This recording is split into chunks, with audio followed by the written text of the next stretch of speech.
Le journaliste d'investigation, c'est celui qui montre ce que les autorités politiques, économiques, culturelles, etc.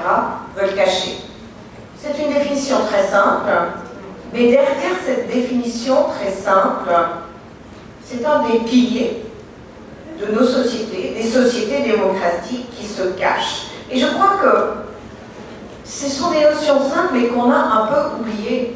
On est dans une époque où l'information est gratuite, où l'information a été démonétarisée, où la profession de journaliste est attaquée, je le dirai tout à l'heure pourquoi, et on a perdu ce que cette notion d'enquête, de rigueur signifie. On a perdu vraiment la notion de l'importance de l'information indépendante et de l'importance du travail de journaliste. Nous défendons, beaucoup d'entre nous défendent la notion de journalisme d'investigation sérieux, de journalisme d'enquête.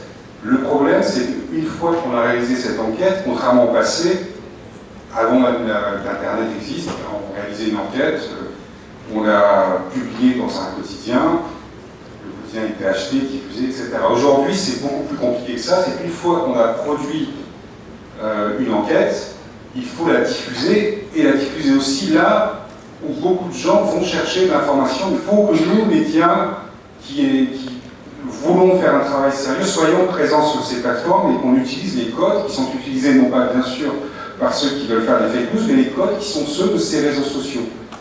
Parce qu'il est important qu'une information sérieuse et documentée puisse être accessible à tous. Sans indépendance économique, il n'y a pas de journalisme.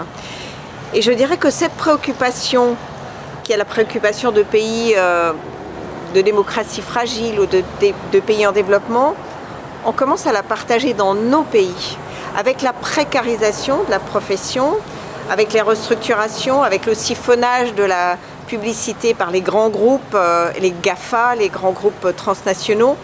La profession de journaliste est de plus en plus précarisée et en danger.